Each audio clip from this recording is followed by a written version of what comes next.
सम्मा सम्बुद्धस्य असेवनसवनं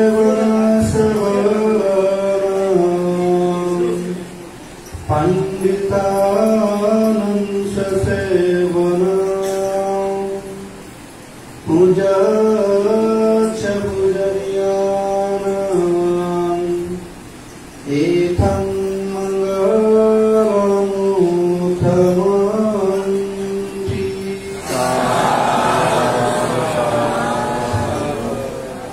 भगवान तथागत बुद्ध महामंगल सूत्रेर द्वितीय श्लोके बोलेছেন,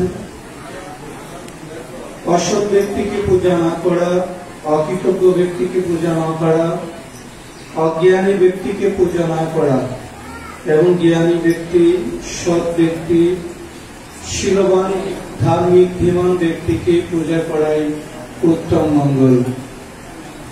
এই কঠিন শিব দান হচ্ছে মূলত জ্ঞানী ব্যক্তি, ধীমান ব্যক্তি, পাগ্য ব্যক্তিকে পূজা করার একটা উত্তম মাধ্যম।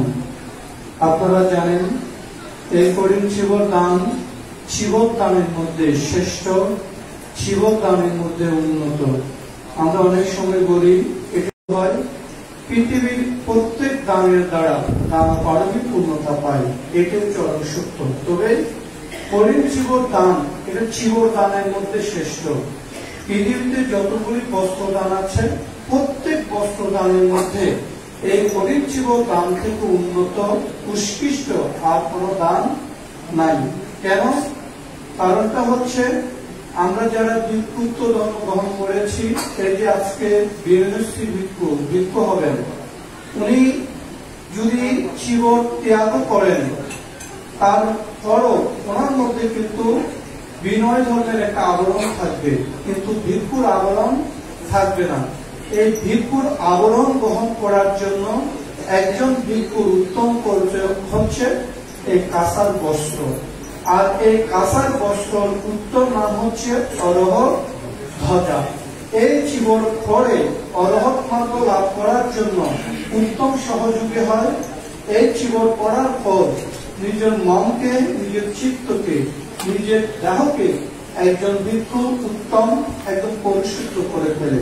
সুতরাং অন্য কোনো কাপড়, অন্য কোনো বস্ত্র পরে নিজের মনকে একেবারে উত্তম উৎকৃষ্ট পরিশুদ্ধ করার কোন উৎস আর নাই। এই জন্য যতগুলি বস্ত্রদান আছে, যতগুলি বস্ত্রদানের মধ্যে সবগুলো বস্ত্রদানের মধ্যে এই কঠিন শিব দান হচ্ছে উত্তম, উৎকৃষ্ট এবং একেবারে মহাকল্যাণকর। যেমন এখানে আপনারা 200-300 মানুষ রয়েছেন, এই 200-300 মানুষ যদি ফলগ্রামে একটা বিশাল অনুষ্ঠান হচ্ছে, চট্টগ্রাম ফলগ্রামে ওখানে একটা বিশাল অনুষ্ঠান হচ্ছে, ওই বিশাল অনুষ্ঠানের মধ্যে 2 কোটি 3 কোটি জনগণ আছে। ওই 2 কোটি 3 কোটি জনগণের মধ্যে যদি 10 লক্ষ বড়ুয়া সম্প্রদায় যায়, ওই 2-3 কোটি জনগণের মাঝ থেকে ওই 2-3 লক্ষ থেকে কোনটা বড়ুয়া সেটা ধরে নেওয়ার কোন লক্ষণ আছে? নাই। কিন্তু একজন কাঁসার বস্ত্র পরিধেয় ভিক্ষু বা শ্রামণ ওখানে যদি দাঁড়িয়ে থাকে, ওই 2 কোটি জনগণ থেকে একজন শ্রামণকে সহজে খুঁজে নেওয়া সম্ভব। সুতরাং যদি পরিশুদ্ধ জীবন, সুন্দর জীবন, উৎকৃষ্ট জীবন লালন করতে হয়, পালন করতে হয়, তাহলে অবশ্যই ভিক্ষুত্ব ধর্ম গ্রহণ করতে হবে। আর এই ভিক্ষুত্ব ধর্ম গ্রহণ করতে হলে আপনাকে শিবরই পরিধান করতে হবে। তো উপাসক উপাসিকা মন্ডলী, এখানে দীর্ঘক্ষণ ধর্ম দেশনা দিবার কোনো অবকাশ নেই। শুধু একটা কথা বলবো, আমরা যারা বৌদ্ধ ধর্ম অবলম্বী আছি, আমাদের জন্য বর্তমান সন্ধিক্ষণ একেবারে বলতে গেলে অন্ধকার, একেবারে অন্ধকার। গতকালকে ডক্টর ধর্মকীর্তিমান্তের বিহারে আমরা গিয়েছিলাম, সেখানে ডক্টর ধর্মকীর্তিমান্তে বিকালবেলা উদ্বোধনী দেশনায় কয়েকটা কথা বলেছে। ওই 2-1টি কথার মধ্যে যে সমস্ত গুরুত্বপূর্ণ কথা আমি খুঁজে পেয়েছি, তিনি বলেছেন আমাদের বিহারগুলি যে আক্ষরিক অর্থে বিহার হওয়ার কথা ছিল, আমরা এখন পর্যন্ত এই বিহারগুলিকে সে আক্ষরিক অর্থে বিহার হিসাবে পরিণত করতে পারিনি। আমরা বিহারকে মন্দির বলি। মন্দির আর বিহার অনেক ডিফারেন্স। মন্দিরে পূজা অর্চনা হয় আর বিহারে হয় বিনয় চর্চা। মন্দিরে অনেক সময় নাচ গান পর্যন্ত হয় আর বিহারে হয় জ্ঞান চর্চা। আমরা যদি অতীতের দিকে ফিরে যাই, সোমপুর, জগদ্দল, ময়নামতি, পাহাড়পুর, এই বিহারগুলোর দিকে যদি আমরা ফিরে যাই, সেই বিহারগুলি আর বর্তমান বিহারগুলির মধ্যে অনেক ডিফারেন্স আছে। আমাদের বিহার যারা প্রধান, বিহারে যে সমস্ত প্রধান ভান্তে থাকে, আমরা এই প্রধান ভান্তেদের আমরা অধ্যক্ষ বলি। কেন অধ্যক্ষ বলি? এখানে তো স্কুল নাই, কলেজ নাই, এখানে তো বাসিটি নাই, ছাত্র নাই, তরুণ নাই, টেবিল নাই, তারপরে আমরা এই বিহারের অধ্যক্ষকে, বিহারের প্রধানকে অধ্যক্ষ কেন বলি? এই জন্য আমরা অধ্যক্ষ বলি। অতীতে যে বিহারগুলি ছিল, ওই বিহারগুলোতে টুর ছিল, টেবিল ছিল, বিনয় চর্চা, শিক্ষা চর্চা, জ্ঞান চর্চার মাধ্যম ছিল। ওই মাধ্যমগুলি যিনি পরিচালনা করতেন, তিনি তৎকালীন থেকে অধ্যক্ষ হিসাবে পরিণত হতেন। সেই ধারাবাহিক ভাবে আমরা এখনো অধ্যক্ষ হিসাবে আছি। কিন্তু অধ্যক্ষ হিসেবে থাকলে কি হবে? অনেক বিহার, যেমন মির্জাপুর গৌতম বিহারে পালি ডিগ্রি কলেজ আছে, এখানে আদ্য মৃত্যু উপাধি পরীক্ষা হয়। যুবরাজ সুব্রত বিহারে সেখানে পালি কলেজ আছে, সেখানে আদ্য মৃত্যু উপাধি পরীক্ষা হয়। আবার আমাদের সংগ্রামীকে মহামন্ডল ধর্মীয় শিক্ষা পরিষদের মাধ্যমে অনেক বিহারে এখনো পর্যন্ত সাপ্তাহিক শিক্ষা বা সাপ্তাহিক ধর্মীয় শিক্ষা এখনো প্রবর্তন আছে, চালু আছে, কিন্তু প্রত্যেক বিহারে নেই। যে অর্থে বিহারে জ্ঞান চর্চা হওয়ার কথা, যে অর্থে বিহারে বিনয় চর্চা হওয়ার কথা, যে অর্থে বিহার সাংঘিক রূপে পরিণত হওয়ার কথা, সেই অর্থে বিহারে জ্ঞান চর্চা হচ্ছে না, বিনয় চর্চা হচ্ছে না এবং সাংঘিক রূপে অবয়ব হচ্ছে না। কালকে আরো একটা কথা বলেছেন ডাক্তার অসীম বড়ুয়া, আমার খুব ভালো লেগেছে, যে বিহার হচ্ছে ভিক্ষু সংঘের আবাসস্থল, বিহার হচ্ছে ভিক্ষু সংঘের জীবন ধারণের, ভিক্ষু সংঘের বিনয় চর্চার আবাসস্থল। সেখানে বিহার কমিটি কেন থাকবে? একটা বিহার সেবক কমিটি থাকতে পারে। তিনি রাজবন বিহারের উপমা দিয়েছেন।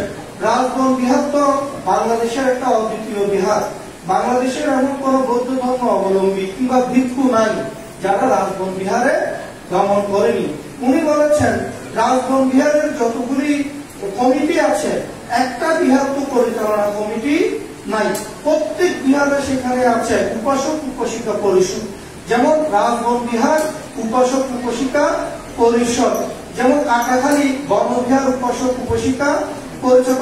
বনবিহারের যতগুলি শাখা আছে, প্রত্যেক বিহারের শাখার মধ্যে উপাসক উপাসিকা পরিষদ। তো উনি বলেছেন বিহারের মধ্যে বুদ্ধ আছে, বিহারের মধ্যে এগুলো ডাক্তার অসীম বড়ুয়া, যিনি বঙ্গবন্ধু মেডিকেল বিশ্ববিদ্যালয়ের উপাচার্য ছিলেন এবং 21 পদক তিনি পেয়েছিলেন। উনি একজন বড় মাপের মানুষ, ওনার চিন্তাও বড়। তিনি বলেছেন যে বিহারের মধ্যে বুদ্ধ থাকে, তো যারা বিহার পরিচালনা কমিটি তারা নিশ্চয় বুদ্ধকেও পরিচালনা করেন। বলতে বিহারের মধ্যে ভান্তে আছে, যে ভান্তে 227 শিল প্রতিপালন করে, যে ভান্তে পাতিমুখ্য শিল প্রতিপালন করে, সেই ভান্তিকে পরিচালনা করে তারা, যারা পঞ্চশীল পরিচালনা করানো সেই কমিটি। এভাবে তিনি বেশ কয়েকটা কথা বলেছেন। এই কথাগুলি আসলে যুক্তিযুক্ত। আমাদের বিহার রাখতে হবে, আমাদের বিহার কমিটি লাগবে। বর্তমান যে যুব সন্ধিক্ষণ, এই যুব সন্ধিক্ষণে বিহার কমিটি না থাকলে এই বিহার পরিচালনা করা বা বিহারের সেবা করা বা বিহারের অবয়ব উন্নয়ন করা সম্ভব নয়। তবে এই বিহার কমিটিকে বিহার পরিচালনা কমিটি না বলে বিহার সেবা কমিটি, বিহার উপাসক উপাসিকা কমিটি বা বিহার কমিটি এইভাবে নামকরণ যায় কিনা, এইভাবে নামকরণ করে বিহারের প্রতি আরো শ্রদ্ধান্বিত হওয়া যায় কিনা, বিহারের প্রতি আরো দায়িত্ববান হওয়া যায় কিনা, ডাক্তার অসীম বড়ুয়া প্রস্তাব রেখেছিলেন। আসলে কথাগুলি আমার ভালো লেগেছে। বিহার পরিচালনা কমিটি কেমন দৃষ্টিকটু একটা কথা, শুনতো অসুন্দর, শুনতো কেমন জানি বিহারের ভাগ থেকে দায়ক পরিচালনা করে, বিহারের ভিক্ষুকে পরিচালনা করে, বিহারের টিভিটককে পরিচালনা করে, এটা কেমন জানি মানে দৃষ্টিকটু, শুনতে কেমন জানি হয়। যেমন আপনারা হিন্দু ধর্ম থেকে একটু দেখেন, হিন্দু ধর্মীয় প্রতিষ্ঠানগুলোর দিকে দেখলে সেখানে দেখবেন সহায়ক কমিটি, এরা কিন্তু সরাসরি হিন্দু মন্দির পরিচালনা কমিটি তেমন লেখে না। যেমন রামকৃষ্ণ আশ্রম কমিটি, রামকৃষ্ণ মিশন, এখানে কিন্তু পরিচালনা কমিটি নাই। সুতরাং আমাদের মধ্যে সম্ভবত আমি ব্যক্তিগতভাবে মনে করি বিহার পরিচালনা, এই পরিচালনা শব্দটি পরিবর্তন করে আমরা বিহার সভা কমিটি করতে পারে কিনা, কিংবা বিহার কমিটি করতে পারে কিনা, কিংবা বিহার উপাসক উপাসিকা কমিটি করতে পারে কিনা, এই বিষয়গুলি আমাদের মনে হয় ভাবার সময় হয়েছে। কারণ ডাক্তার অসীম বাবুর কথা যেটা, সেটা আমার কর্ণগোচরের। বুদ্ধ যেহেতু আছে, বুদ্ধকে তো ভিক্ষুরাই পরিচালনা করতে পারে না, পারে? বুদ্ধকে যেখানে ভিক্ষুরাই পরিচালনা করতে পারে না, সেখানে দায়িকারা কিভাবে পরিচালনা করবে? 287 ভিক্ষুকে যেখানে সংঘ সংস্থা পরিচালনা করছে, সংঘ সংস্থা পরিচালনা করার পর আবার দেখা যাচ্ছে সাধারণ দায়িকারা কমিটি করে তারা আবার বিপরীতভাবে পরিচালনা করছে, ঠিক না? এগুলো অনেক কিছু বিনয় পরিপন্থী, ধর্ম পরিপন্থী এবং দেখতে অসুন্দর, শুনতে অসুন্দর এবং দৃষ্টিকটু। সুতরাং আমাদের যারা মাতৃমন্ডলী, পিতৃমন্ডলী, আমাদের দায়িকা যারা আমাদের চতুর্থ করতে দেন, খাদ্য গুজ্জ দেন, আমাদের রক্ষণাবেক্ষণ করেছেন, তারা কিন্তু সঙ্গের মধ্যে পড়েন। কিভাবে সঙ্গের মধ্যে পড়েন জানেন? বুদ্ধ চারি সঙ্গের কথা বলেছেন। যদি এখন বর্তমানে বলি, 2টি সঙ্গের কথা এখন বিরাজমান আছে, ভিক্ষু সঙ্গ, দায়িকা সঙ্গ। যেমন ভিক্ষু সঙ্গ ছাড়া আমাদের সমাজ একেবারে অন্ধকার, আবার দায়িকা সঙ্গ ছাড়াও ভিক্ষু সঙ্গ একেবারে অন্ধকার। দায়িকা যেরকম ভিক্ষু সঙ্গের উপর নির্ভরশীল, এবং ভিক্ষুরা কিন্তু দায়িকার উপর নির্ভরশীল হলেও এখানে বিনয় বলতে একটা কথা আছে। বিনয় বলতে যেহেতু কথা আছে, বিনয় শাসু শিক্ষাত বা বিনয় শাসনের আয়ু। ভিক্ষুরা বিনয় সুশিক্ষিত হয়ে আমাদের দায়িকাদের ধর্মজ্ঞান লাভ করছেন, এবং ভিক্ষুরা বিনয় সুশিক্ষিত বলে এখন শাসক ধর্মের আয়ু বৃদ্ধি হচ্ছে। যে শাসক ধর্মের আয়ু বৃদ্ধি করছে ভিক্ষুরা, সেই শাসক ধর্মকে সত্যিকার অর্থে ভিক্ষুরা দায় করা, পরিচালনা করা আসলে সুন্দর নয়। তো উপাসক উপাসিকা মন্ডলী, এগুলো আমার ব্যক্তিগত অভিমত, আমার প্রস্তাব। আগামীতে আপনারা যারা বিহার কমিটি করবেন, বিহার পরিচালনা কমিটি করবেন বা বিহার সেবক কমিটি করবেন, তারা বিষয়টা ভাববেন পরিচালনা এই শব্দটা পরিবর্তন করে অন্য কোনো শব্দ ব্যবহার করা যায় কিনা। গণবিহারের প্রতিটি শাখায় যদি হয়, ইভেন বিহারের সেবক কমিটি এসেছে, সবাই জায়গায় পরিবর্তন হবে, যেসব জায়গায় পরিবর্তন হয় নাই সেই সব জায়গায় পরিবর্তন করলে কি হয় সেটাও একটু ভাববেন। এই কথা বলে আমার ধর্মদেশনা এখানে শেষ করলাম। এখন সদর্মদেশনা করবেন আজকে অনুষ্ঠানের প্রধান সদর্মদেশক, বর্তমান তরুণ ভিক্ষু সংঘের মধ্যে যিনি অত্যন্ত সুদক্ষ এবং জ্ঞান গম্ভীর ধর্মদেশনা করে বুদ্ধের ধর্মকে মজবুত করছেন, প্রচার করছেন এবং আপনাদের ভিতরে নির্ধারণ বীজ বপন করছেন। ভদ্রত জয়পাল ভিক্ষু এখন সদর্মদেশনায় অংশগ্রহণ করছেন।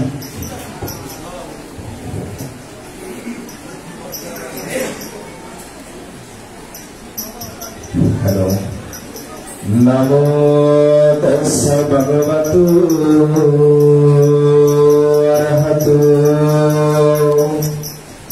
সাম্মা সম্বুদ্ধস্য সদ্যতরতি যোগং অপমাদেন যন্নবং বিরিয়ানো দুঃখাচ্ছতি হয়য়া পরিশুদ্ধতি এতেন সচ্চবাচেন হোতু তে জয় মঙ্গলান্তি।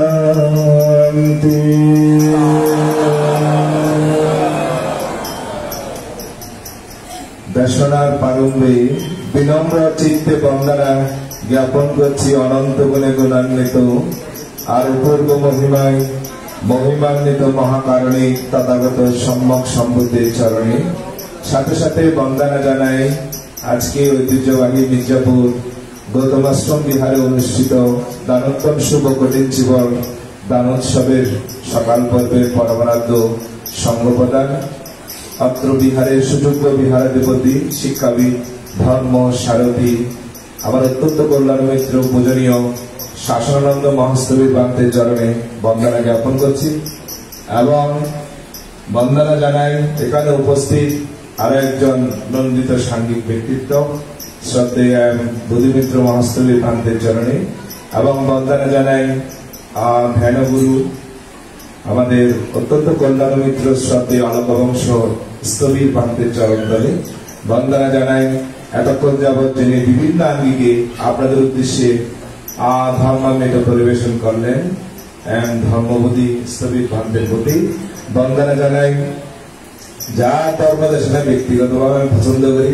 আমার খুব বেশি ভালো লাগে হারবঞ্চলে বৌদ্ধ যাদবন বিহারের সুযোগ্য বিহারাধিপতি শ্রদ্ধেয় আর্যশ্রী বান্তের স্নেহধন্য শিষ্য আমার অত্যন্ত কল্যাণ মিত্র বুদ্ধিশ্রী বান্তের প্রতি বন্দনা জ্ঞাপন করছি আমার পাশে উপবিষ্ট আমার বড় ভাই যিনি যুবরাজ সুগত বিহারের উপাধ্যক্ষ হিসেবে নিয়োজিত আছেন সংগ্রাজ ভিক্ষু মহামন্ডল ধর্মীয় শিক্ষা পরিষদের যিনি প্রচার ও প্রকাশনা সম্পাদক জি নিরদানন্দ স্থবির ভান্তের প্রতি বন্দনা পূর্ব পবিত্র মাননীয় মহান ভিক্ষু সংঘের চরণে বন্দনা জ্ঞাপন করছি মৈত্রীপূর্ণ শুভাশিস জানাই আপনাদের প্রত্যেককে।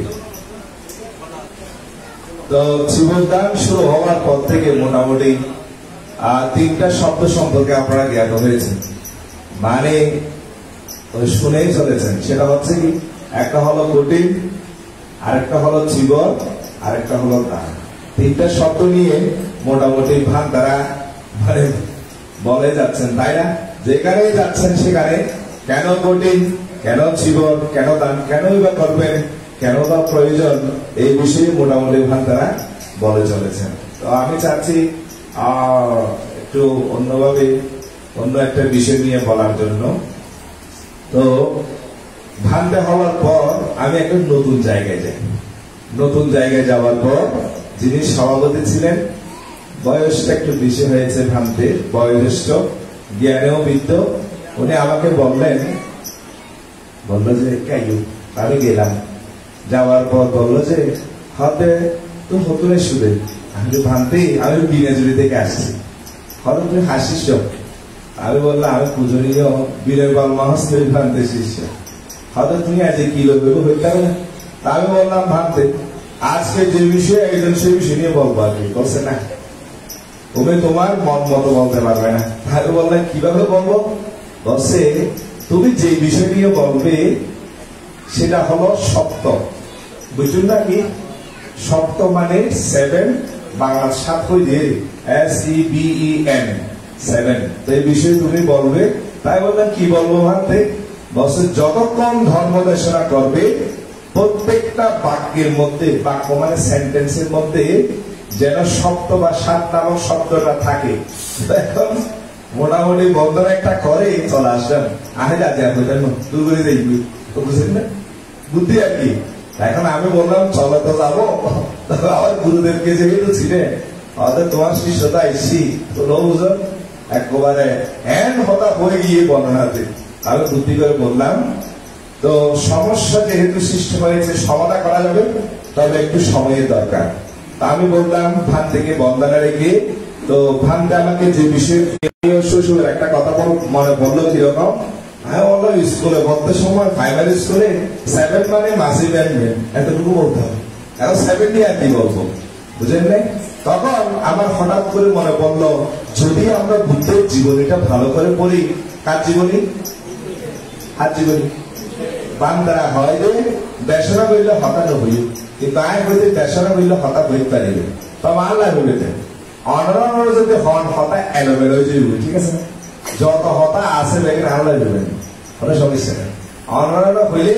প্লাস মাইনাস মাইনাস হইব তো যেটা বলা দরকার সেটা হচ্ছে কি আমি বললাম যদি আমরা বুদ্ধের জীবনীটা ভালো করে দেখি তাহলে যদি সিদ্ধার্থকে নিয়ে শুরু করি সিদ্ধার্থ যখন জন্মগ্রহণ করেন কোথায় জন্মগ্রহণ করেন হঠাৎ জন্মগ্রহণ করছি দেখুন না আমার তো মনে আছে নেপালে লুম্বিনী কারণে। কিন্তু নেপালের লুম্বিনী কারণে জন্মগ্রহণ করার পর উনি উদাঙ্গর নাহল যেটা আছে এবার তর্জনী স্পর্শকাতর মানে ভেরি সেন্সিটিভ আঙ্গুল হয়।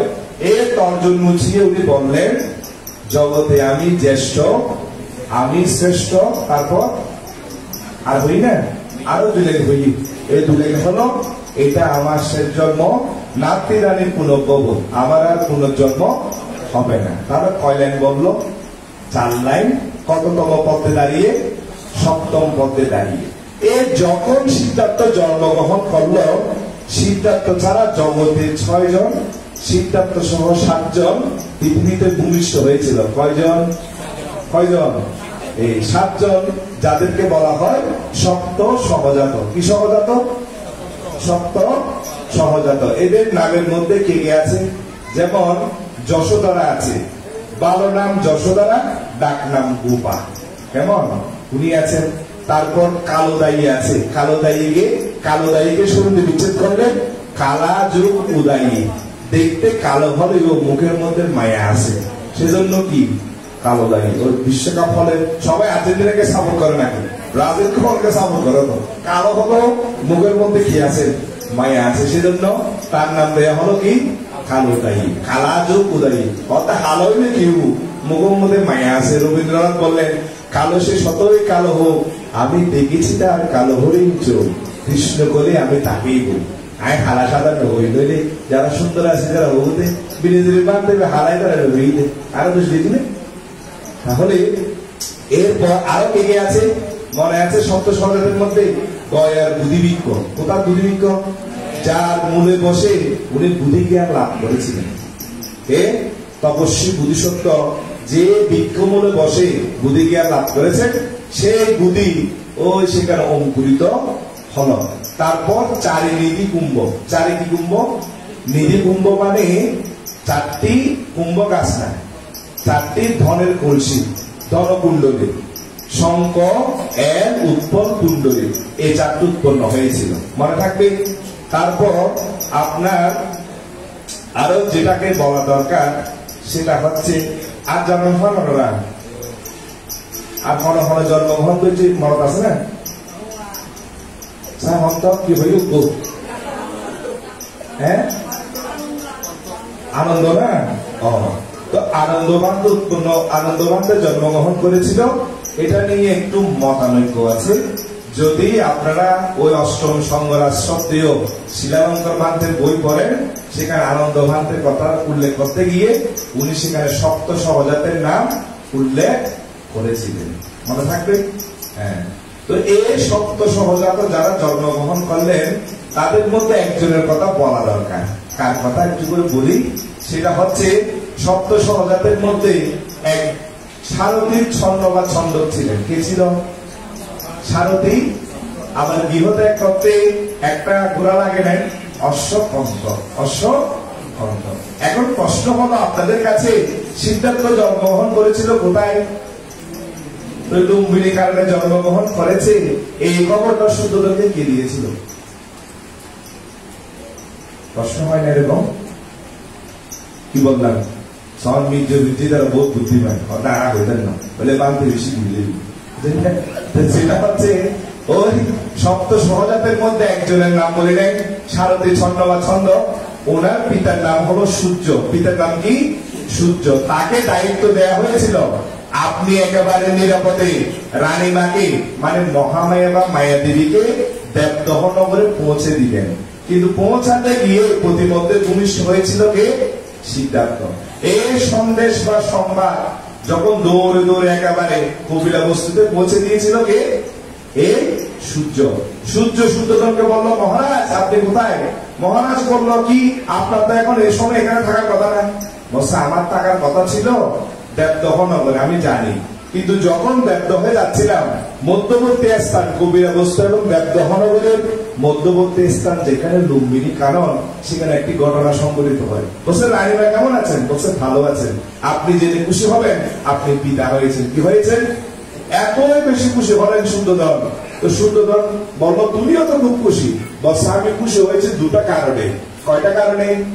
একটা কারণ আপনি পিতা হয়েছেন, কিন্তু যখন খবর নিয়ে আমি আসছিলাম, আমি শুনতে পেলাম আমিও পিতা হয়েছি।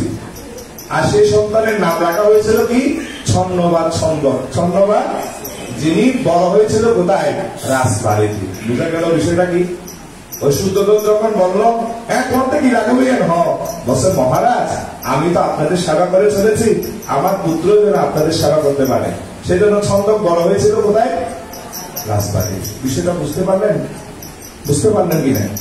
ওই বুঝতে পারেন হইতে আস্তে আস্তে। কেন? তারপর কথা ছিল সপ্ত নিয়ে বলবো।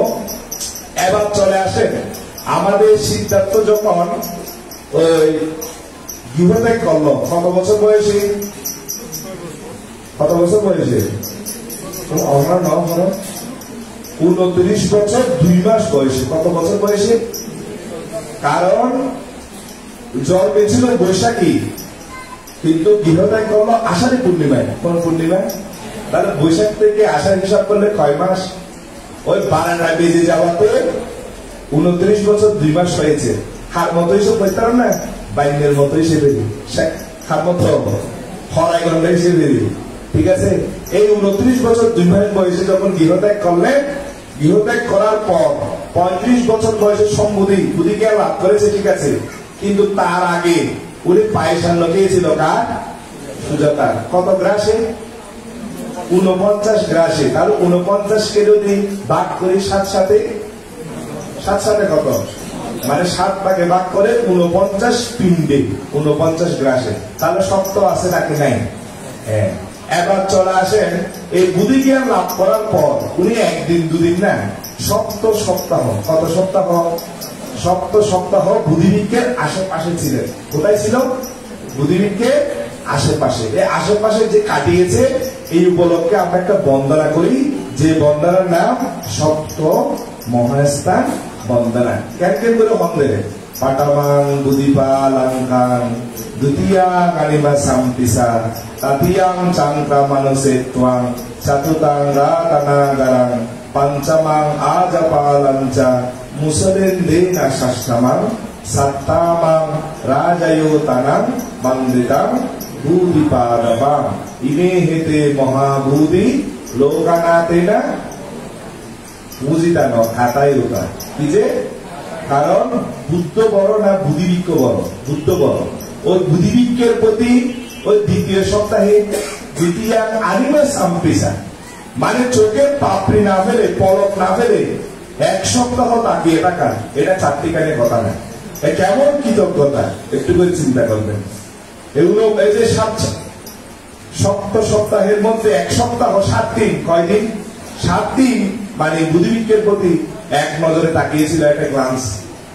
হ্যাঁ, কৃতজ্ঞতা জ্ঞাপন করেছে। তবে আমরা যদি এই বন্দনা ভালো করে খেয়াল করি, তাহলে 6তম সপ্তাহে কোথায় ছিল? মুসলিমদের না শাস্তামা। এই মুসলিন্দ্র নাগের ওখানে নাগভবনে 6ষ্ঠ সপ্তাহে যখন যায়, মুসলিন্দ্র নাগরস বের হয়ে ফুসফাস করতে শুরু করে। দেখতেছে যে কি এই মানুষটা উত্তম বলে না মধ্যম বলে না, কিছু বলে না। তো শেষমেশ চিন্তা করলো এটা অবশ্যই মহামানব, ওনার অবশ্যই সেবা করা দরকার। সেই জন্য নিজের দেহকে শক্ত বেষ্টনে দিয়ে, বেষ্টনে বুঝুন না, বেষ্টনে মানে ফ্যাস দিয়ে দেবে, কি দিতে হবে না, এই শক্ত বেষ্টনে দিয়ে শরীরটা কাভার করে। শেষমেশ চিন্তা করলো শরীর কাভার করেছে ঠিক আছে, কিন্তু মাথা তো আছে, বৃষ্টি পড়লে তো সেখানে পড়বে। সেজন্য নিজের স্বীয় মস্তক বুদ্ধের মস্তকের উপর স্থাপন করেছিল। বিষয়টা বোঝা গেল। তারপর আবার চলে আসেন এখন ধর্ম প্রচার। কি প্রচার? কি প্রচার? ধর্ম প্রচার। বুদ্ধ যত ধর্ম দেশনা করেছে সবগুলোকে আমরা একত্রে বলি ত্রিপিটক। কি পিটক? আর ত্রিপিটক 3 খণ্ডে বিভক্ত। বিনয় অভিধর্ম সূত্র। যদি অভিধর্ম পিটকের দিকে খেয়াল করেন, অভিধর্ম পিটকের গ্রন্থের সংখ্যা হলো 7টি। কয়টি? অভিধর্ম পিটকের গ্রন্থের সংখ্যা কয়টি? 7টি।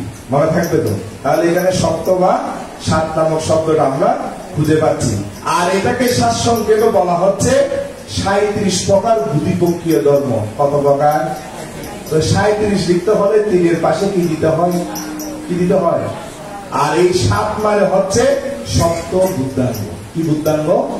সপ্ত বুদ্ধাঙ্গ মানে বুদ্ধি লাভের অঙ্গ, যাদেরকে বলা হয় সপ্ত বুদ্ধাঙ্গ। বুদ্ধাঙ্গ সাতি সাংকাত ধাম্মানাং বিচায় তথা বিরিয়ান প্রীতিপাসাদি বুজ্জাঙ্গে সাতাতাবারে সামাদ উপেক্ষা। বুঝা গেল?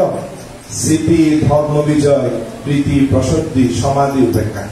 এভাবে বলা হচ্ছে সপ্ত বুদ্ধাঙ্গ। তার মধ্যে 1 নাম্বার হলো স্মৃতি। স্মৃতি মানে জানা। স্মৃতি মানে কি? স্মৃতি মানে কি? অর্থাৎ মন কি করছে সেটাকে জানা, এটাকে বলা হচ্ছে কি? স্মৃতি। একা তুমি ভাবছো মিছে, ভাববার তুমি কি? যার বাপ না সে ভাবে, তুমি ভাবো তাহাকে। আমি কাকে ভাববো? মনকে ভাববো। মন কি করে? তো মনকে ধরতে পারে কি দিয়ে? স্মৃতি দিয়ে। কারণ মন হচ্ছে কিসের মতো? ও মন কিসের মতো? হ্যাঁ, বাঁধন মন 20 গরুর মতন, খার মতন। দুরঙ্গমাং একাচারী, পৃথিবীতে একাকী বিচরণ করতে পারে কে? মন। কারণ মনের কোন সঙ্গী সাথী দরকার হয় না। মনে থাকবে? তাহলে রামকৃষ্ণ মিশনে যখন আমি গিয়েছিলাম, তার মধ্যে 20টা প্রশ্নের প্রথম প্রশ্ন, মনকে কেন মন বলি? কি বলছে যে মনকে কেন মন বলি? আমি বললাম মনন করে বলে মন, মনোযোগ দেয় বলে মন, মনস্বীকার করে বলে মন। মন, চিত্ত, বিজ্ঞান একই কথা। বিশেষভাবে জানে বলে বিজ্ঞান। মনে থাকবে? চিন্তন করে বলে চিত্ত। বোঝা গেল বিষয়টা কি? এই 7টি বুদ্ধাঙ্গের মধ্যে 1 নাম্বার কি? স্মৃতি।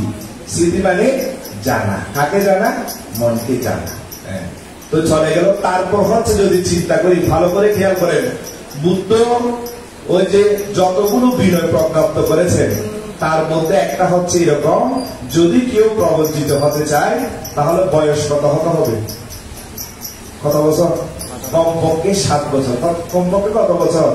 7 বছর। আর 7 বছর বয়সে অরহত্ত বলে প্রতিষ্ঠিত হয়েছিল। তার মধ্যে একজন অন্যতম শ্রাবণ হচ্ছে সুপাক শ্রাবণ। কোন শ্রাবণ? সুপাক শ্রাবণ। আর আপনারা যদি লাভিদের মধ্যে শ্রেষ্ঠ, যার নাম শিবলী স্থবির বান্ধে বা মহাস্থবির বান্ধের জীবনী করেন, উনি মায়ের কাছে কতদিন ছিল? 7 বছর 7 মাস 7 দিন। ঠিক আছে না? নাই? ঠিক আছে তো? এভাবে সত্যের কথা কিন্তু বলা যায়। আর বুদ্ধ যত মূল্যবান ধর্ম দেশনা করেছে, তার মধ্যে বৈশালে যে ব্রিজি জাতিরা ছিল, বজ্রীদের উদ্দেশ্যে উনি 7টি অপরিহার্য নিয়মের কথা উল্লেখ করেন। গ্রাম সমাজে যেন সুখ শান্তি সমৃদ্ধি বয়ে আসে, যাদেরকে বলা হয় সপ্ত অপরিহার্য ধর্ম। কি বলা হয়? যে সপ্ত অপরিহার্য ধর্ম।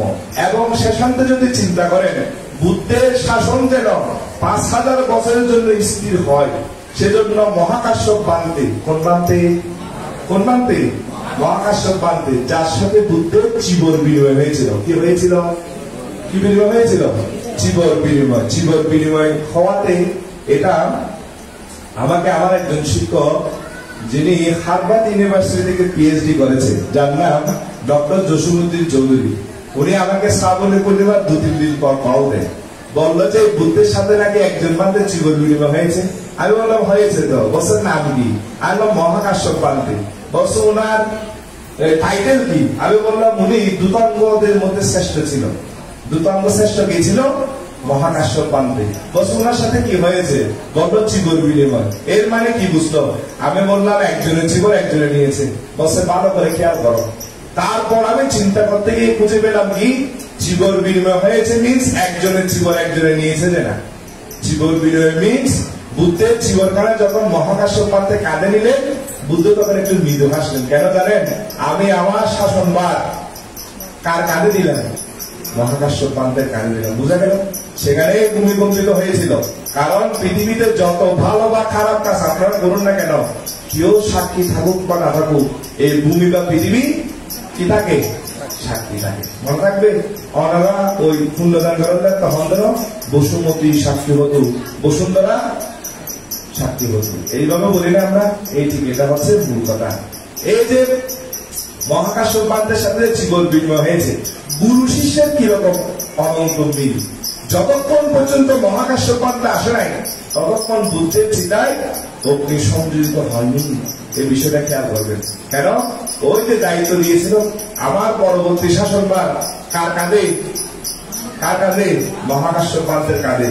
সেজন্য সংগঠিত একজন জগতে সেটাকে মহাকাশ পান্তে। আর ধর্মরাজ ধর্মপিতা একজন, সেটা হচ্ছে বুদ্ধ। মনে থাকবে? হ্যাঁ, অনেকে কোন পান্তের বাবা মারা গেলে বলে যে সঙ্গপিতা। তোর বাবা মারা গিয়েছে, আমরা সঙ্গরা গিয়ে তাকে নমস্কার করি নাকি? একজন পান্তের বাবা মারা গিয়েছে, যে সঙ্গের বাবা মারা যায় নাই, সঙ্গপিতা একজন, সেটাকে মহাকাশ পান্তে, ওনাকে ভিক্ষু পিতা বলা যায়। বোঝা গেল বিষয়টা কি? তো আজকে যিনি বিদেশি বান্ধব হবেন, ভিক্ষু পিতা হয় যে কি হবে না, সঙ্গপিতা হবে না। মনে থাকবে এই বিষয়টা?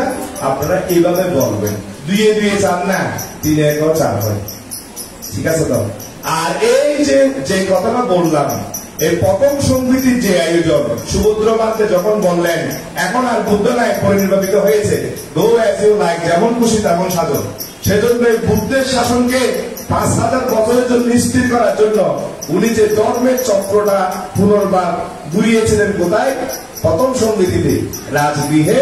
কোথায়? ইন্ডিয়ান অজনক একজন সপ্তপূর্ণী গুহায়। তাহলে এখানে কি আছে?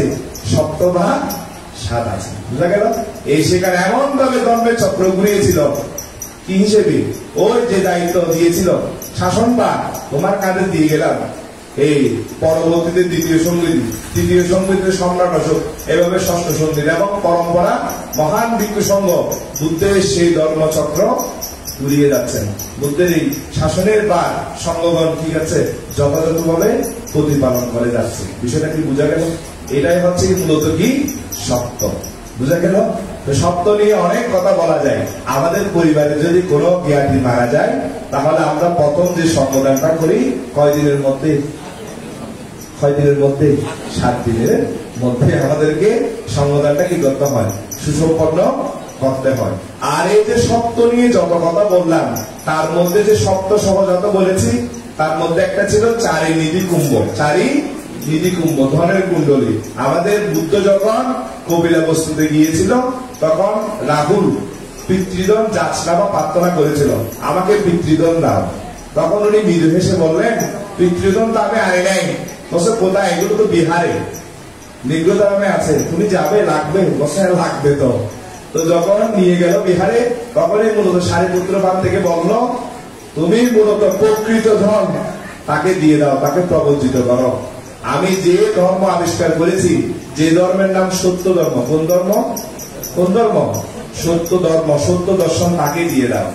ও 4টা ধনের কুণ্ডলী আমার থেকে চেয়েছে, তাকে মূলত 4টে সত্য দর্শন দাও, যেগুলো হচ্ছে দুঃখ, দুঃখ সমুদয়, দুঃখ নিরোধ, দুঃখ নিরোধের উপায়।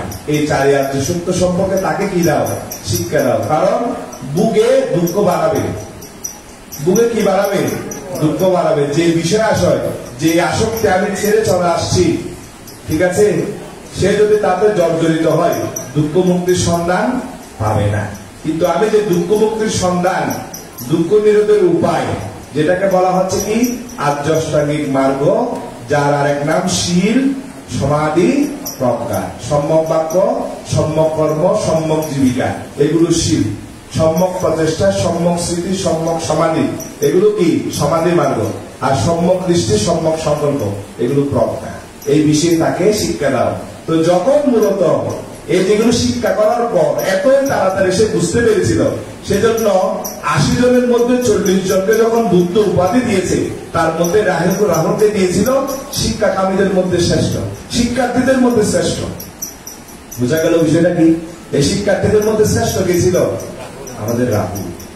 আর ঋত্বিতে শ্রেষ্ঠ ছিল মোদ্গালাইন ভান্তি। আর প্রজ্ঞায় শ্রেষ্ঠ ছিল সারিপুত্র বান্তে, যার নাম ধর্ম সেনাপতি। কি সেনাপতি? ধর্ম সেনাপতি। মনে রাখবেন, কারণ বুদ্ধের পথ যদি কেউ ধর্মের চক্র ঘুরাতে পারত, সেটা ছিল সারিপুত্র ভান্তে। আর রাহুল ভান্তে পেল কে? আর লাভীদের মধ্যে শ্রেষ্ঠ ছিল শিবলি ভান্তে। আর রাহুল ভান্তে পেল শিক্ষার্থীদের মধ্যে শ্রেষ্ঠ। যখন উনি ধর্ম জ্ঞানী হয়ে অরহত্ত বলে প্রতিষ্ঠিত হয়েছিলেন, তখন মূলত বুদ্ধ তাকে জিজ্ঞেস করলো, কি সেই সংজ্ঞার উৎপল কুণ্ডলী, সেগুলো কি এখন আপনার লাগবে? বলছেন না, আমি সত্য দর্শন পেয়েছি। কি পেয়েছি?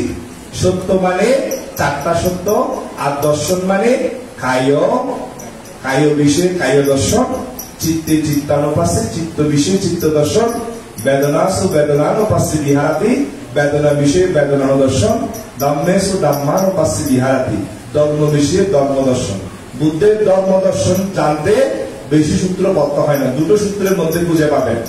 একটা হচ্ছে ধর্মচক্র প্রবর্তন, যেটা বুদ্ধদের প্রথম কাজ, ধর্মের চক্র ঘুরাতে শুরু করা, এটা ধর্মচক্র প্রবর্তন মানে শুরু। আর হচ্ছে দর্শন, দর্শন মানে চারটি দর্শন, যেগুলোকে বলা হয় সাতিপাট্টান। কি পাট্টান? স্মৃতিকে প্রতিস্থাপন করা, পুনঃ স্থাপন করা। তো কাকে ধরবার জন্য? মনকে ধরবার জন্য, যেগুলো কায় চিত্ত বেদনা ধর্ম। বেদনা মানে হচ্ছে অনুভূতি, সুখ দুঃখ, সুখ দুঃখের সংমিশ্রণ, এগুলোকে উপেক্ষা বেদনা বলে। বোঝা গেল বিষয়টা কি? এভাবেই মূলত আমি সেদিন সপ্ত নিয়ে বলে পুরো রকমের চলে আসছি। আর দশম শ্রেণীতে যখন পড়েছিলাম তখন আমার একজন প্রধান শিক্ষিকা, যার নাম লক্ষ্মী দত্ত, বিদেজুর স্কুলে, উনি আমাকে বলেছিল 7 নাম্বারকে কেন লাকি বলে। কি বলছে যে 7 বা 7 কে কেন কি বলা হয়? লাকি বলা হয়। আমি বললাম লাকি বলে যে লাকি 7 তাই। কি বলছে যে লাকি 7 তাই। কিন্তু আমি হঠাৎ করে চিন্তা করলাম, যদি আমরা A to G এই 26টা লেটারের দিকে ভালো করে খেয়াল করি, জি এর অবস্থান হচ্ছে 7 নাম্বারে। A B C D E F G, জি এর অবস্থান কয় নাম্বারে? 7 নাম্বারে। জি মানে গড, মানে ভগবানকে খুঁজে পাওয়া যায়। বোঝা গেল? সে অর্থে 7 নাম্বারকে কি বলা হয়? লাকি নাম্বার বলা হয়। তো সদ্যম্য প্রাণ উপাসক উপাসিকা বৃন্দা, কথা আর বাড়াচ্ছি না। আজকে যে শ্রাবণটা, যার নাম বিনয়শ্রী, ওনার উদ্দেশ্যে আমি বলবো, মানে কুটি জন্মে থাকলে বাক্য বিষয় ছেড়ে নেই বৈরাগ্য। উনি প্রবর্জিত হয়েছেন, শ্রাবণ জন্ম রয়েছেন, এখন উপসম্পদা লাভ করবে, মানে সম্পদের উপর সম্পদ। That means উপসম্পদ। উপসম্পদা মানে বাঁধবে না, উপসম্পদা মানে সম্পদের উপর সম্পদ, সবকিছুতে পরিপূর্ণ। এর উপর আমার অস্ত্র পরিষ্কার পাচ্ছে, বড় একটা অর্জন। এটা সকলের পক্ষে সম্ভব না। বোঝা গেল? আর এমন গুরু উনি পেলেন, এগুলো হাই ক্লাস। বাংলাদেশের যত প্রথম শ্রেণীর ফার্স্ট ক্লাস বান্ধবরা আছে, সংগঠকের দিক দিয়ে, সাংগঠনিক দিক দিয়ে উনি সেরা, দেশনার দিক দিয়ে উনি সেরা। বা সর্বক্ষেত্রে তোমার পায়ের পাতা সবখানে রাখা, কোথায় ডাকিব প্রণাম। এরকম শিক্ষাবিদ শাসনানন্দ মহাশ্রীর বান থেকে গুরু হিসেবে পেয়েছে। উভয় আপনার রান্নাতি, মানে এগুলো চারটিখানে কথা না, অনেকটা পূর্ণ করেছে বলে এই বিনয় শ্রীমান এরকম একজন গুরু পেলেন। একেবারে আর কোনো চিন্তা করতে হবে না। তো আমি তার প্রতি জানাবো, মানে অভিনন্দিত করি, সে উপসম্পদা লাভ করবে। আমি থাকতে পারি কিনা সন্দেহ, যেহেতু এখানে বলে কুমিল্লা চলে যাব। তো তারপরও তার প্রতি আমি পূর্ণ নিবেদন করছি, তার জীবন হোক ঝর্ণার মতো উজ্জ্বল, সূর্যের মতো আলোকিত, আর চন্দ্রের মতো দীপ্তিময়। দশম শ্রেণীতে একটা বক্তব্য দেওয়ার পরে আমাকে আমার ওই প্রধান শিক্ষিকা বলেছিল, বললো তুমি বড় হয়ে অ্যাস্টার হবে। আমি বললাম আমি অ্যাস্টার হতে চাই না। বলছে কেন?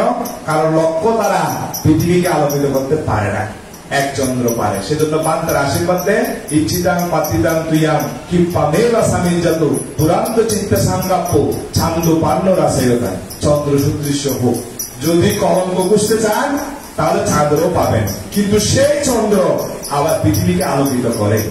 যিনি বুদ্ধিমান সুজনে সুযশ গায়, কুযশ রাখিয়া কুজনে কুরব গাহে সুযশ নাসিয়া। এরকম চন্দ্র সদৃশ্য একজন অধ্যক্ষ বানতে আপনারা পেয়েছেন, যিনি নবনির্বাচিত সংগ্রাজ ভিক্ষু মহামন্ডলের সভাপতি পদে বর্তমানে মনোনীত হয়েছে। একজন শিক্ষাবিদ, চতুর্দিক থেকে উনি পারঙ্গম। তো সদম্য প্রাণ উপাসক উপাসিকা বৃন্দা, চলুন না আমরা রাজহাঁস হই। আপনারা রাজহংস দেখেছেন, যে রাজহংস তীরবিদ্ধ হয়েছিল বলে প্রথম মানে বেদনাটা কি অনুভব করেছিল সিদ্ধার্থ। রাজহংসের একটা বড় গুণ, দুধের সাথে যদি জল মিশিয়ে দেয়, দুধগুলো খেয়ে নিবে, জল যেরকম ছিল সেরকম রেখে দেয়। অর্থাৎ খারাপ তাকে বর্জন, উত্তম যেটা সেটাকে গ্রহণ, যেটার নাম প্রবরণা। কিরণা জীবদান হতে পারে একটা শব্দে, একজন মানতে বর্ষে কত নিয়েছে জীবদান হতে পারে, এটা আমি বিশ্বাস করি না। যদি ওই মানতে প্রবরণা না করে, কি না করে, প্রবরণা না করে, বারণ বরণে না থাকলে, পরস্পরের প্রতি শ্রদ্ধা সম্মান না থাকলে উনি আর কঠিন জীবন লাভ করতে পারবেন না। এটা হচ্ছে মূল কথা।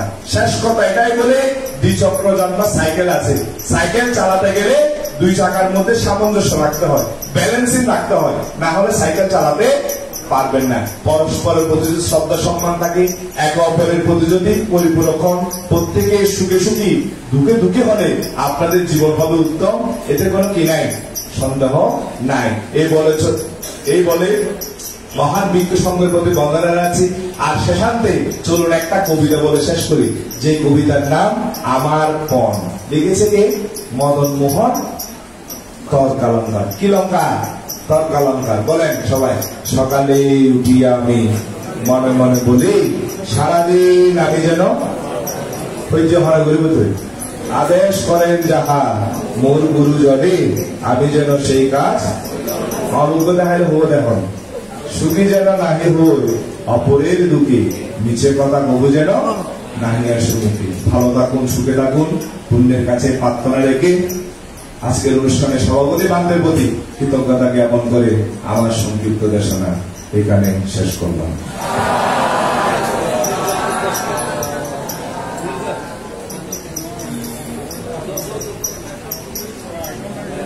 এই পর্যায়ে ধর্মান্বিত পরিবেশন করছেন সংগ্রাস ভিক্ষু মহামন্ডল ধর্মীয় শিক্ষা পরিষদের প্রচারক প্রকাশনা সম্পাদক শ্রদ্ধেয় নিরোধানন্দ স্থবির ভান্ডে মহোদয়। আপনার 3 বার সাধুবাদ প্রদান করুন।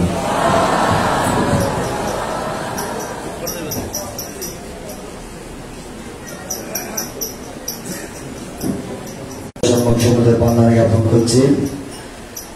জ্ঞাপন করছি এই বিহারের বিহার অধ্যক্ষ, যিনি দীর্ঘ 40 বছরের সময় ধরে এই বিহারকে নানাভাবে উন্নয়ন কর্ম সম্পন্ন করেছেন। শুধু নয়, সংগ্রাস ভিক্ষু মহামন্ডলের যার জীবন উৎসর্গ বৌদ্ধ সম্প্রদায়কে রক্ষা করতে, সেই প্রত্যক্ষ ফলস্বরূপ যদি বলতে যাই, বর্তমান আমরা আপনারা সকলেই গর্বিত।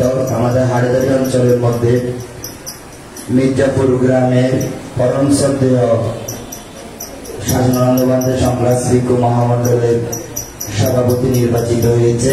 এটা গর্বের বিষয়, আনন্দের বিষয়। তাতে আপনারা অবশ্যই আনন্দিত, আমরাও আনন্দিত। বান্ধবের চরণ ধরে বন্দনা জ্ঞাপন করছি। বান্ধবের প্রিয়তম শিষ্য, শিক্ষাবিদ, সুদর্শক, সুসংগঠক, বাল্যকাল থেকে তিনি আমাকে অনুপ্রাণিত করেন, উৎসাহ প্রদান করেন, স্নেহ করেন, দিক নির্দেশনা দেন, দূর দুটি প্রদর্শন করেন। পরম শ্রদ্ধেয় মহাবান্ধে বন্দনা জ্ঞাপন করছি। ধ্যানগুরু, সুদর্শক, লেখক, পরম শ্রদ্ধেয় বংশবান্ধে, পরম শ্রদ্ধেয় ধর্মবুদ্ধি ভিক্ষুর আয়ুষ্মান বুদ্ধিশ্রী তথা জয়পাল এতক্ষণ ধরে আপনাকে ধর্মদান দিয়েছেন। আমি ধর্মদান করব না, আমি একটি মেসেজ দিতে চাই শুধুমাত্র। ধর্মদান ইতিমধ্যে যা দিয়েছে তা যদি আপনারা ধারণ করেন, সেখানে আর ধর্মের প্রয়োজন নাই। এখন আমাদের পরম শ্রদ্ধেয় মামা বান্ধব বুদ্ধিমিত্র বান্ধব অথবা বিকেলবেলা থাকে কিনা জানি না, তিনিও ধর্মদান করবেন। আমি একটি কথা দিয়ে বলতে চাই, আমাদের এই গ্রাম নানাভাবে সমৃদ্ধ।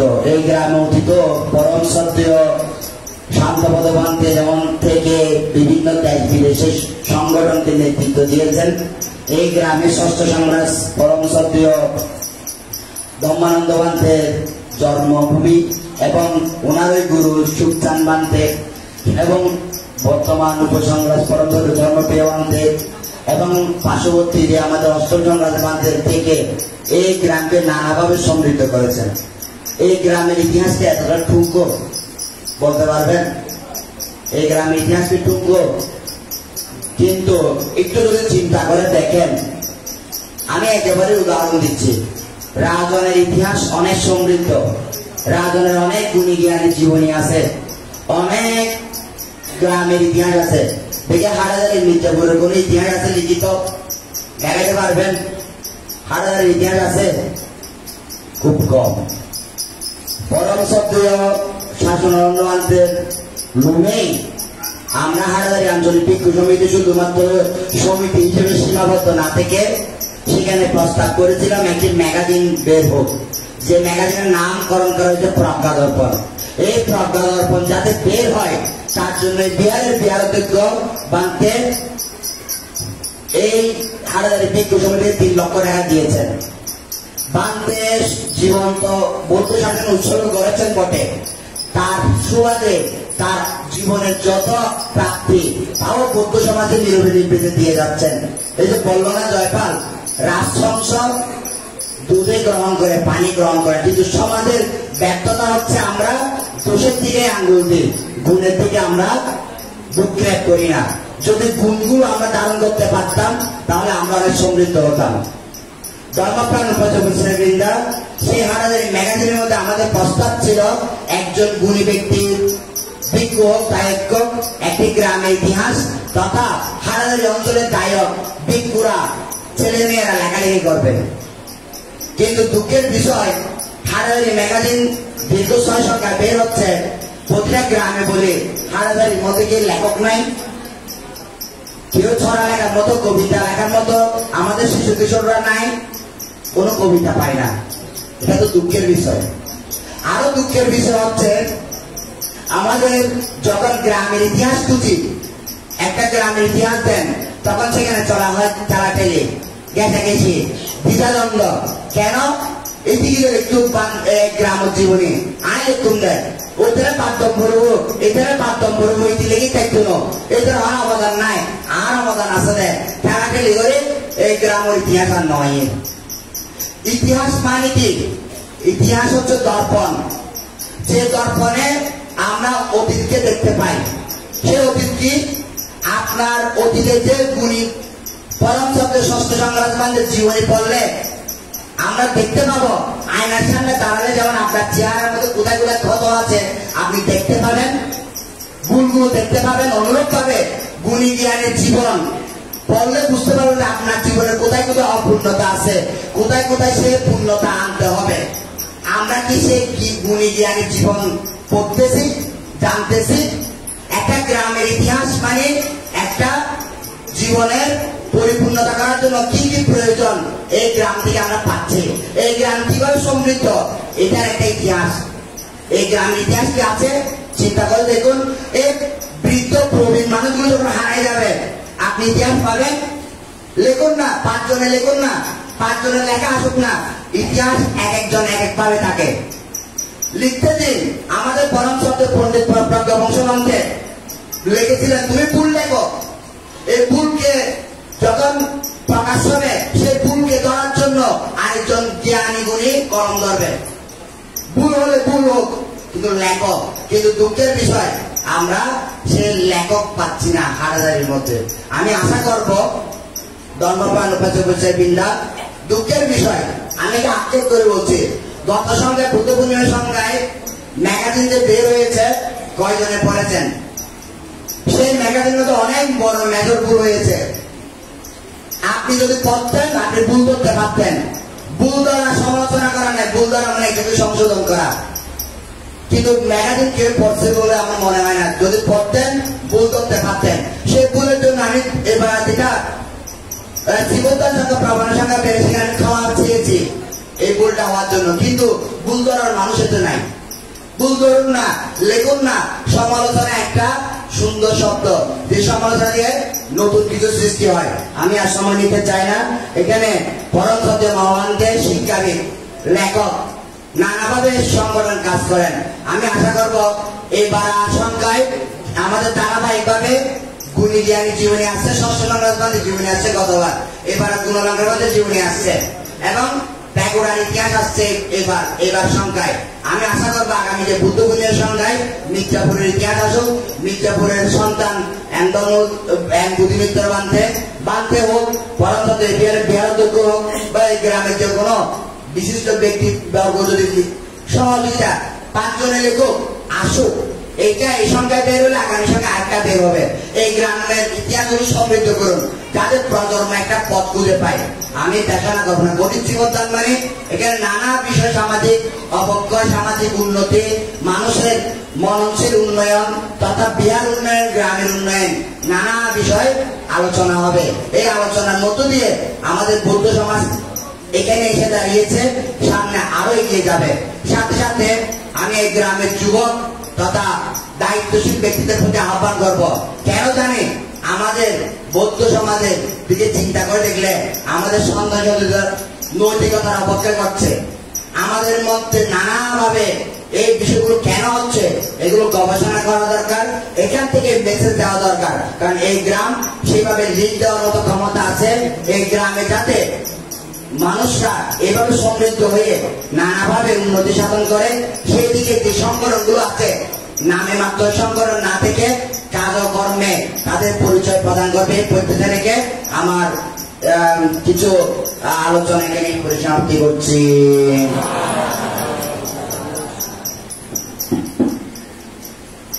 আজকে সময়ের স্বল্পতায় আর অনেক প্রাকৃতিক কুসঙ্গ থাকতে দিতে পারছি না বলে আন্তরিকভাবে দুঃখ প্রকাশ করছি। চেষ্টা করবো বিকালে কয়েকজন জলের পুরোটা চেষ্টা করব। এখানে মহান ভিক্ষু সংঘরা ইতিমধ্যে যে দেশনা করেছেন এগুলো বর্তমান যুগ উপযোগী দেশনা,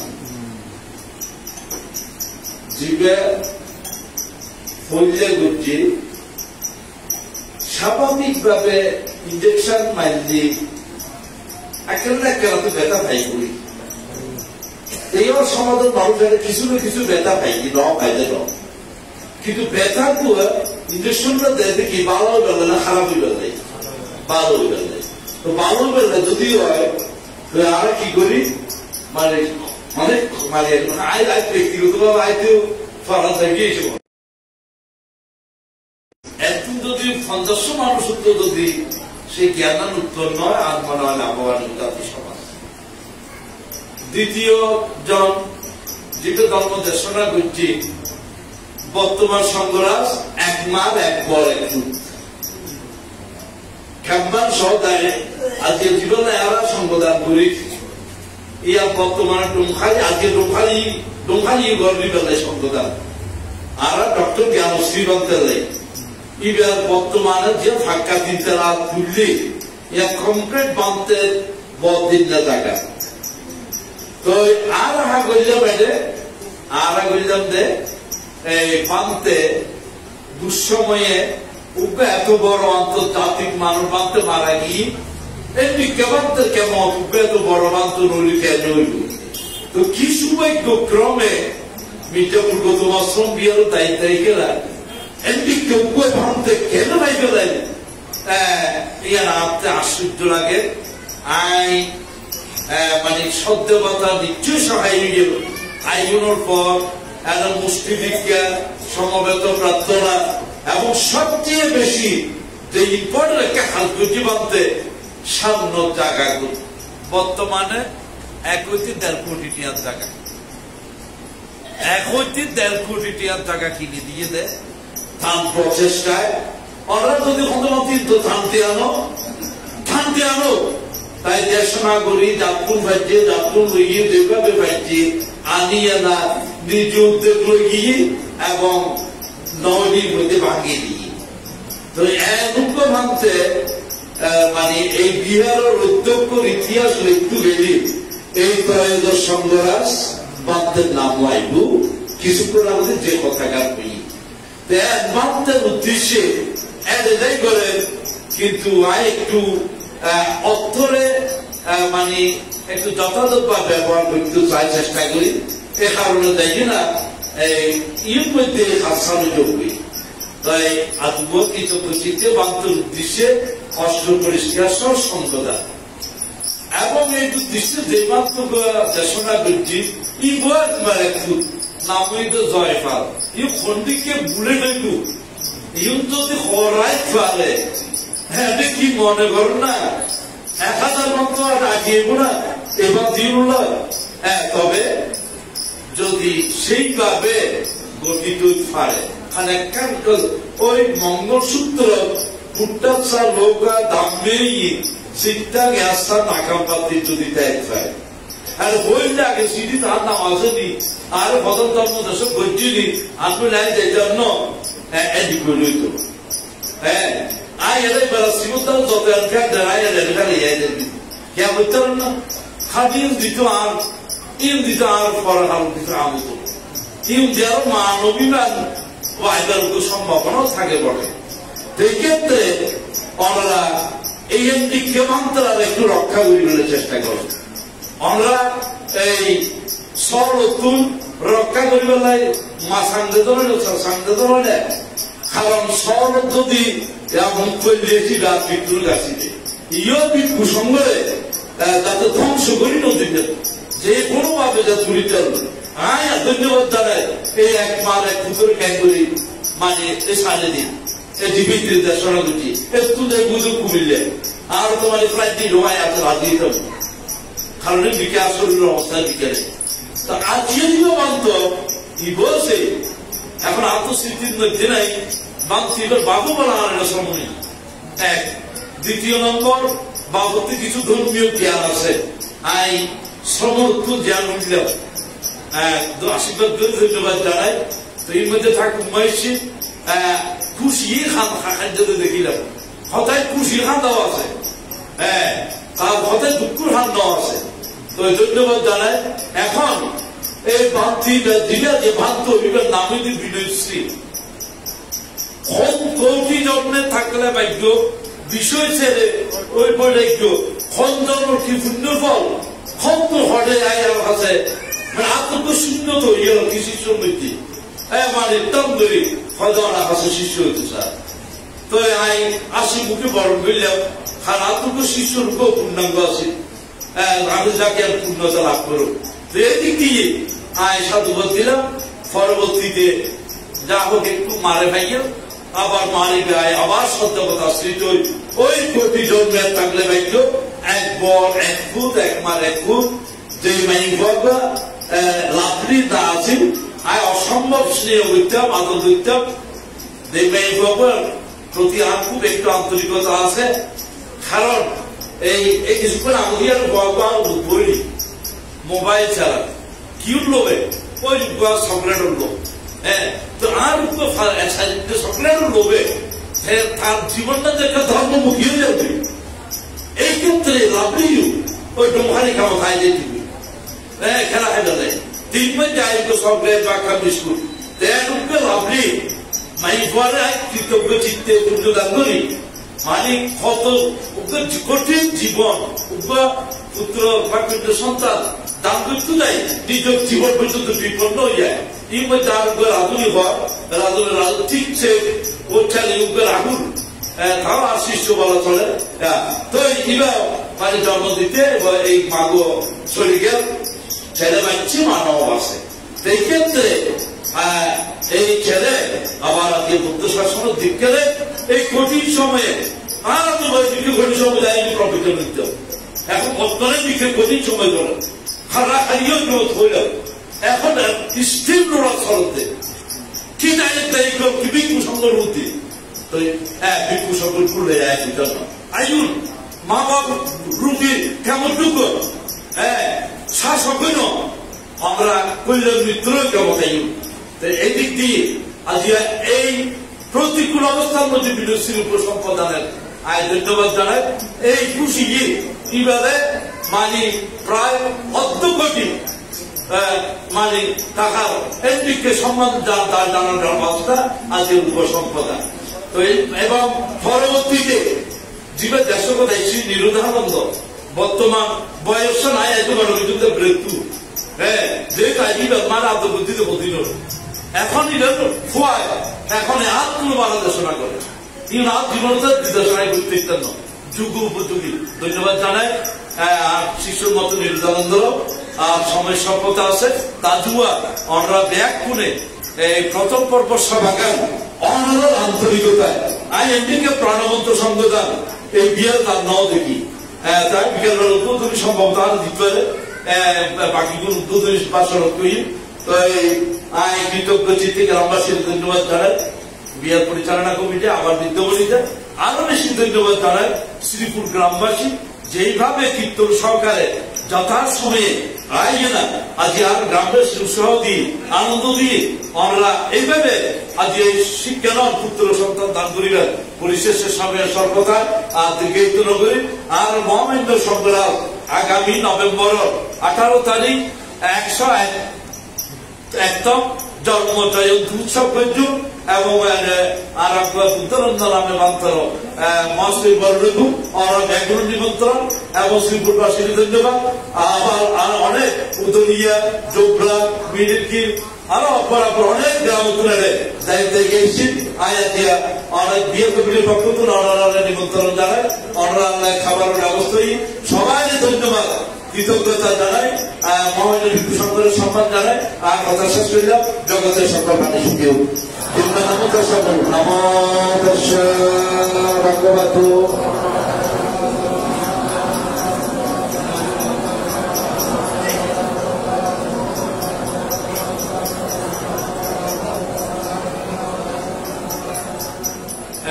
খুব শ্রদ্ধা চিত্ত করবেন। কত আজকে দিবস সংখ্যা শিবার গুরু আয়া জিয়ারিয়ার প্রধান প্রথম এবং বাংলাদেশত প্রায় 1300 ভিক্ষু আছে আরো সংখ্যার দিকে 80 শহীদ আজকে সেকেন্ড। এক্ষেত্রে আমরা একটু সেইভাবে একটু দেখিবেন শাসন সদ্যমের আপনারাই এগিয়ে এবেন। বুকুর থেকে বড় সাব্বা দুঃখ ঈশ্বর নাম নিব্বা নাম শাস্ত্রী জগন্নাথ রায়া ইমাম আট্টাবারিকারাম সাহা দানবাতুলি ভিক্ষু সংঘাসা ধারণাম হেমা ভূজেমা ইদিয়াম্পি ইমান বিজ্ঞান সাপারিকারা সাহা আট্টাবারিকারা আলুদ্দারাম ভুয়াক্কাতাম ভিক্ষু সংঘাসা ধারণাম হেমা ভূজেমা ইদিয়াম্পি ইমান বিজ্ঞান সাপারিকারা সাহা আট্টাবারিকারা আলুদ্দারাম ভুয়াক্কাতাম ভিক্ষু সংঘাসা ধারণাম হেমা ভূজেমা ভূজেমা ভূজেমা। হাতে দিন থেকে জীবন কামড়ায় চন্ডের প্রদান করুন।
আমি জগৎ প্রতিষ্ঠা আকর্ষণ করছি আমাদের ভিক্ষু সংঘের জন্য